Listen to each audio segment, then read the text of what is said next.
Hello friends, இன்றைக்கி நம்ம simple blouse design பற்றி பார்க்க போகிறோம். இப்போ ட்ரெண்டிங்கில் இருக்கக்கூடிய டிசைன் அப்படின்னு பார்த்தா இதுவும் ஒன்று. சரிங்களா? இதோட ஃபார்முலா நீங்கள் தெரிஞ்சுக்கிட்டீங்க, அதாவது எப்படி ஸ்டிச் பண்ணணுங்கிற மெத்தட் தெரிஞ்சுக்கிட்டீங்க அப்படின்னா எந்த ட்ரெஸ்ஸஸில் வேணாலும் நீங்கள் வந்து அப்ளை பண்ணி ஸ்டிச் பண்ண முடியும். சரிங்களா? இப்போ நம்ம ப்ளவுஸில் வந்து நெக் பகுதியில் ஸ்டிச் பண்ண போகிறோம். லைனிங் கிளாத்தையும் இது மாதிரி மெயின் கிளாத்தையும் ஜாயின் பண்ணிக்கோங்க. நிறைய டைப்ஸ் இருக்குது, நம்ம ஒரு டைப்ஸ் வந்து பார்க்க போகிறோம். சரிங்களா?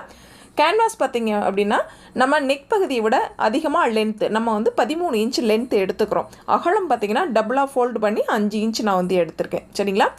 கழுத்து அகலம் வந்து மார்க் பண்ணிக்கணும். நான் 2.25 இன்ச் வந்து மார்க் பண்ணிக்கிறேன்.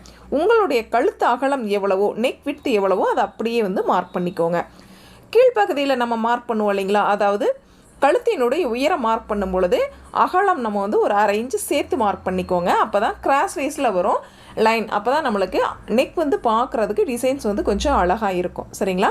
மேல் பக்கம் 2.25, கீழ்ப்பக்கம் பார்த்திங்க அப்படின்னா 3.25 இன்ச் மார்க் பண்ணியிருக்கேன்.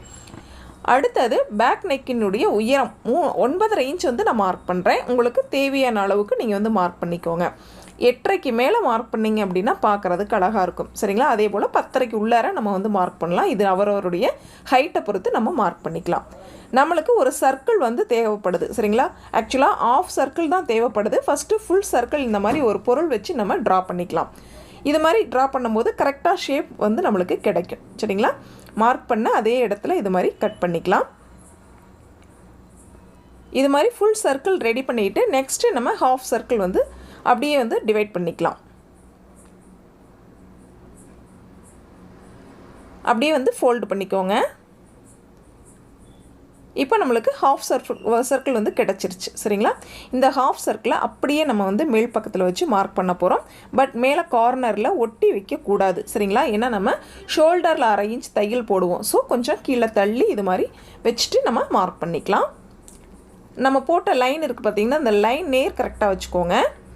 இப்போது ஹாஃப் சர்க்கிளில் மட்டும் இந்த மாதிரி வந்து மார்க் பண்ணிக்கோங்க.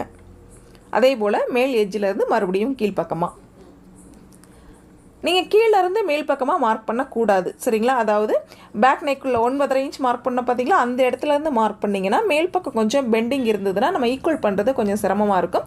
ஸோ மேலேருந்து கீழ்ப்பக்கமாக மார்க் பண்ணிட்டு வரும்போது பாருங்கள், இந்த இடத்துல ஹாஃப் சர்க்கிளுக்கு குறைவாக இருக்கா பாருங்கள், இது மாதிரி நம்ம ட்ரா பண்ணி ஈக்குவல் பண்ணிடலாம். டிசைன்ஸ் நம்ம வந்து ட்ரா பண்ணுறதுக்கு ஈஸியாக இருக்கும். சரிங்களா? ஆக மேலேருந்து கீழ்ப்பக்கமாக மார்க் பண்ணிக்கோங்க. இப்போ நம்மளுக்கு டிசைன் வந்து மார்க் பண்ணிட்டோம். எக்ஸ்ட்ரா பார்த்திங்க அப்படின்னா அந்த லைனில் இருந்து ஒரு 1.5 இன்ச் ரஃப்பாக அந்த மாதிரி வந்து ஒரு லைன் போட்டுக்கலாம். அவுட்லைன் போட்டுக்கோங்க. இந்த அவுட்லைனையும் நம்ம வந்து கட் பண்ணணும். உள்பக்கம் இருக்கக்கூடிய இந்த மார்க்கிங்கையும் நம்ம வந்து கட் பண்ண போகிறோம். இந்த சைடில் பார்த்திங்கன்னா 1/2 இன்ச் மட்டும் கட் பண்ணாமல் அப்படியே விட்டுருங்க. ஏன்னா எக்ஸ்பேண்ட் ஆகாமல் இருக்கிறதுக்கு இந்த கேன்வாஸ் வந்து நம்மளுக்கு தேவைப்படும். சரிங்களா? ஃபஸ்ட்டு அவுட்லைனை அந்த மாதிரி கட் பண்ணிக்கலாம். அடுத்தது உள்பக்கம் மார்க் பண்ண பார்த்திங்களா, இந்த லைனை நம்ம கட் பண்ணிக்கிறோம். கரெக்டாக அந்த ட்ரா பண்ண மாதிரியே கட் பண்ணிக்கோங்க. கொஞ்சம் பொறுமையாக கட் பண்ணுங்கள். அப்போ தான் அந்த சர்க்கிள் வந்து நல்லா அழகாக வரும்.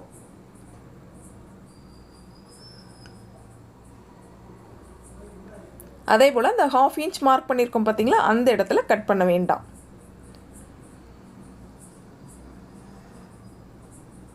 பாருங்கள், டிசைன்ஸ் வந்து இந்த மாதிரி நம்மளுக்கு கிடச்சிருக்கும்.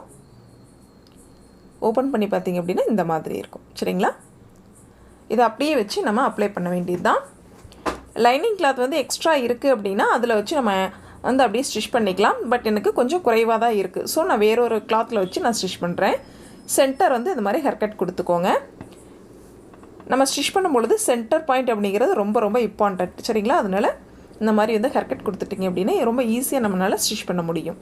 பாருங்கள், இந்த மாதிரி ஒரு பீஸ் எடுத்துக்கிறோம். இந்த பீஸ் மேலே வச்சுட்டு நம்ம அப்படியே வந்து தையல் போட போகிறோம். நீங்கள் அயன் பண்ணுறது அப்படின்னாலும் நீட்டாக அயன் பண்ணிவிட்டு எக்ஸ்ட்ரா வந்து ஒரு 1/2 இன்ச் இருக்கிற மாதிரி கட் பண்ணிவிட்டு நம்ம ஸ்டிச் பண்ண ஆரம்பிக்கலாம். சரிங்களா? நான் வந்து தையல் போட்டுக்கிறேன். பாருங்கள், ஃபஸ்ட்டு எக்ஸ்ட்ரா இருக்கக்கூடிய கிளாத்தை நம்ம கட் பண்ணிக்கலாம். நகராத மாதிரி இந்த மாதிரி பின் போட்டுக்கோங்க.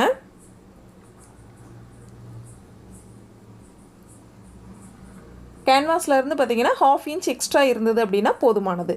மீதம் இருக்கக்கூடிய கிளாத்தை அந்த மாதிரி கட் பண்ணி எடுத்துடலாம்.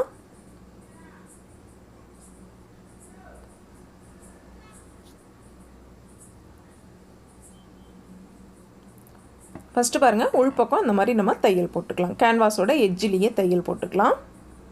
கொஞ்சம் பொறுமையாக வந்து தையல் போட்டுக்கோங்க. அப்போ தான் அந்த ஃபினிஷிங் வந்து நம்மளுக்கு நீட்டாக கிடைக்கும். அதே போல் இந்த கார்னரில் கரெக்டாக ஒரு நீடில் மட்டும் ஸ்டாப் ஆகணும்னா ஒரு நீடில் மட்டும்தான் அந்த இடத்துல ஸ்டாப் ஆகணும். கிளாத் அப்படியே டேர்ன் பண்ணி அதுக்கப்புறம் நம்ம தையல் போட ஆரம்பிக்கணும். 2 டைம் வந்து அந்த இடத்துல நீடில் வந்து உள்பக்கமாக நீங்கள் ஸ்டாப் பண்ணிட்டீங்க அப்படிங்கிற பட்சத்தில் அந்த டிசைன்ஸ் வந்து கொஞ்சம் மாற பார்க்கும். சரிங்களா? அதனால் கரெக்டாக பொறுமையாக வந்து நீங்கள் தையல் போட்டுக்கோங்க.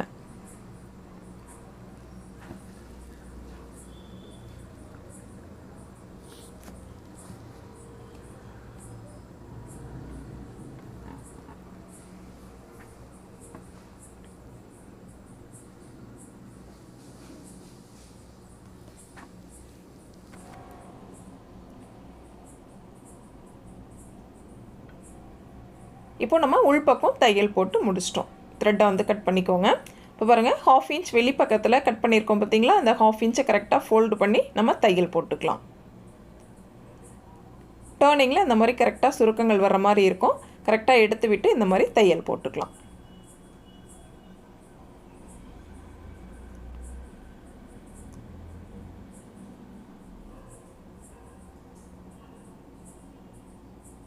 ஸ்ட்ரைட்டாக இருக்கிற பக்கம் அவ்வளவு சுருக்கங்கள் இருக்காது.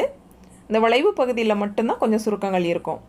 பாருங்கள், இது மாதிரி நம்ம வந்து ரெடி பண்ணிட்டோம். கேன்வாஸை அந்த மாதிரி பீஸில் வச்சு நம்ம உள்பக்கமும் வெளிப்பக்கமும் ஸ்டிச் பண்ணி முடிச்சிட்டோம். இப்போ இந்த கேன்வாஸ் எடுத்து அப்படியே நம்ம பேக் பார்ட்டில் வச்சு ஜாயின் பண்ணணும். நல்ல பக்கம் எடுத்துக்கோங்க, ரைட் சைடு. சரிங்களா? சென்டர் வந்து நம்ம ஆல்ரெடி ஹேர்கட் கொடுத்துருக்கோம். இருந்தாலும் பார்த்துக்கோங்க, அந்த ஹேர்கட் சரியாக இருக்க மாதிரி வச்சுட்டு லைட்டாக மார்க் பண்ணிக்கோங்க. அப்போ தான் நம்மளுக்கு பெட்டராக இருக்கும். உள்பகுதியில் இந்த மாதிரி நான் வந்து மார்க் பண்ணிக்கிறேன். அதே போல் வெளிப்பகுதியிலையும் பாருங்கள், இந்த மாதிரி லைட்டாக மார்க் பண்ணிக்கிறேன். சென்டர் வந்து கண்டிப்பாக மாறக்கூடாது. ஒரு பாயிண்ட் மாறினால் கூட நம்மளுக்கு டிசைன்ஸ் வந்து கொஞ்சம் முன்ன பின்ன இருக்கும். ஸோ சென்டர் அப்படிங்கிறது ரொம்ப ரொம்ப இம்பார்ட்டண்ட். இது மாதிரி பின் போட்டுக்கோங்க.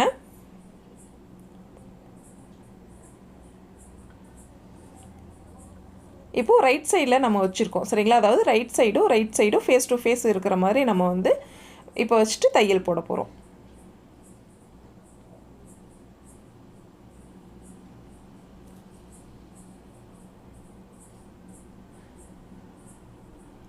இப்போவும் அதே போல் தான் கரெக்டாக அந்த கார்னர்லேயே, அதாவது நம்ம கேன்வாஸுடைய எட்ஜ்லேயே வந்து தையல் போட்டுக்கோங்க.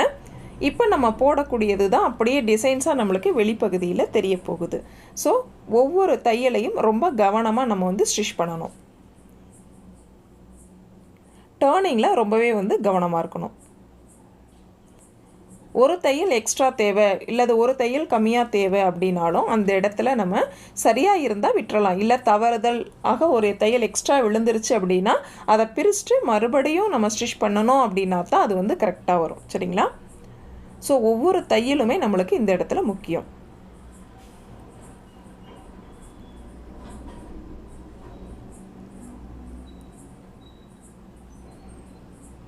இதுவே வந்து செப்பரேட் கிளாத்தாக இல்லாமல் இருக்குது. இந்த பீஸ் வந்து செப்பரேட் கிளாத், அதாவது நான் உள்பகுதியில் கேன்வாஸ் வச்சேன் அப்படின்னா வெளிப்பகுதியில் தெரியக்கூடிய கிளாத்.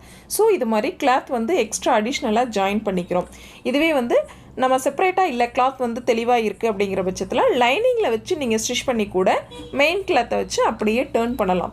நார்மலாக நம்ம சுடிதார் வந்து நெக் பகுதி டேர்ன் பண்ணுவோம் பார்த்தீங்களா? அதே போல் தான். இது மாதிரி ஃபஸ்ட்டு நீங்கள் கேன்வாஸை கட் பண்ணிவிட்டு டிசைன்ஸை ரெடி பண்ணிவிட்டு நம்ம லைனிங்கில் வச்சு அப்படியே வந்து பேஸ்ட் பண்ணிடுறோம், அல்லது நீங்கள் தையல் போட்டுக்கோங்க. சரிங்களா?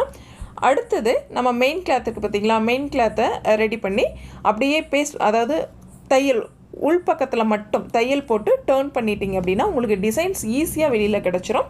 பட் லைனிங் கிளாத்துக்கும் மெயின் கிளாத்துக்கும் இடையில கேன்வாஸ் இருக்கும். சரிங்களா? இந்த பீஸில் பார்த்தீங்கன்னா இடையில நம்ம கேன்வாஸ் வச்சோம் அப்படின்னா செப்பரேட்டாக வெளியில் தெரியும். சரிங்களா?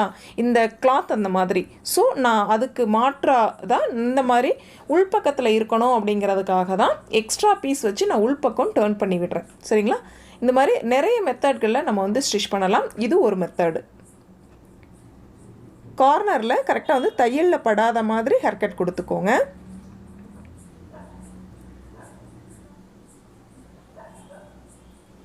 இப்போ பாருங்கள், இந்த மாதிரி நம்ம எடுத்து விடணும். சரிங்களா?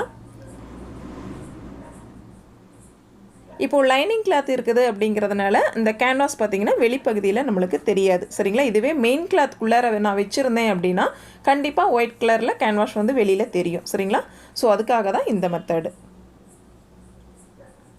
நம்ம மெயின் கிளாத்தை பொறுத்து எந்த மெத்தடு நம்ம சூஸ் பண்ணிக்கிறோங்கிறது நம்மளோட விருப்பம் தான். சரிங்களா? இது மாதிரி எடுத்து விட்டுட்டு நல்லா ப்ரெஸ் பண்ணி விட்டுட்டிங்க அப்படின்னா அந்த இடத்துல நீட்டாக இருக்கும். அப்படி இல்லைன்னா லைட்டாக அயர்ன் பண்ணிட்டீங்க அப்படின்னா இன்னுமே வந்து ஃபினிஷிங் நீட்டாக இருக்கும். சரிங்களா? பாருங்கள், லைட்டாக இது மாதிரி எடுக்க முடியல விரல்களால் அப்படின்னா லைட்டாக இந்த மாதிரி ஒரு டூல் வச்சு எடுத்து விடுங்க, நகர்த்தி விட்டு. பட் கூர்மையான பொருளால் நீங்கள் எடுத்து விட்டீங்க அப்படின்னா கிளாத்தை வந்து ஓட்டை போட்டுரும். சரிங்களா? ஸோ கொஞ்சம் கவனமாகவும் பொறுமையாகவும் இந்த இடத்துல வந்து ஹேண்டில் பண்ணிக்கோங்க. அதே போல் தான் இந்த இடத்துலையும். சரிங்களா? ஏன்னா அந்த ஃபினிஷிங் வந்து நீட்டாக இருந்தது, அதாவது லைனிங் கிளாத் வந்து வெளியில் தெரியாமலும் மெயின் கிளாத் வந்து கொஞ்சம் உள்ளே போகாமலும் இருந்தது அப்படின்னா தான் அந்த இடத்துல ஃபினிஷிங் வந்து நல்லாயிருக்கும். சரிங்களா? டிசைனும் பார்க்குறதுக்கு சேமாக இருக்கும். இல்லைன்னா கொஞ்சம் முன்ன பின்ன உள்ளே வெளியில் தள்ளின மாதிரி இருக்கும். ஸோ இது மாதிரி எடுத்து விட்டுட்டிங்க அப்படின்னா அப்படியே கூட நீங்கள் பின் போட்டுக்கலாம் இது போல். சரிங்களா? போட்டு நம்ம தையல் போட்டதுக்கப்புறம் அந்த பின்னை எடுத்து விட்டிங்க அப்படின்னா கரெக்டாக இருக்கும். நம்மளுக்கு டிசைன்ஸ் வந்து கொஞ்சம் மாறாமல் இருக்கும். சில கிளாத் பார்த்திங்க அப்படின்னா ஸ்டிஃபாக அப்படியே நிற்கும், சில கிளாத் வந்து நிற்காது. சரிங்களா? அதுக்கு இந்த மாதிரி தான் நம்ம வந்து ஹேண்டில் பண்ணணும். இது மேல் பக்கம் பாருங்கள், நம்ம இப்போ சிங்கிள் தையல் தான் வந்து ஸ்டிச் பண்ண போகிறோம். இதுவே வந்து நீங்கள் பைப்பிங் இருக்குது, பைப்பிங் கொடுக்கணும் அப்படின்னாலும் இந்த இடத்துல நீங்கள் பைப்பிங் கொடுக்க முடியும். இந்த பெண்டில் பார்த்திங்க அப்படின்னா நீங்கள் கட் பண்ணியும் கொடுக்கலாம். சரிங்களா? அல்லது பைப்பிங்கை நல்லா வந்து த்ரெட்டில் கட் பண்ணாமல் பைப்பிங் கிளாத் ஃபுல்லாக கட் பண்ணியும் 2 விதத்துலேயும் நம்ம வந்து உள்பகுதியில் பைப்பிங் இந்த மாதிரி கொடுக்க முடியும். இப்போ நான் எஜ்ஜிலேயே வந்து தையல் மட்டும் போட்டுக்கிறேன். இவங்க தையல் மட்டும் தான் கேட்டாங்க, பைப்பிங் வந்து கேட்கல. ஸோ நான் வந்து தையல் மட்டும் ஸ்டிச் பண்ணிக்கிறேன்.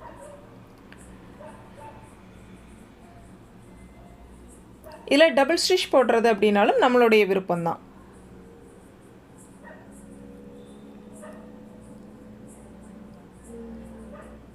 கரெக்டாக அந்த கார்னர் வரலை அப்படிங்கிற பட்சத்தில் கவனமாக கொஞ்சம் பொறுமையாக எடுத்து விட்டுட்டு அதுக்கப்புறம் வந்து தையல் போட்டுக்கலாம்.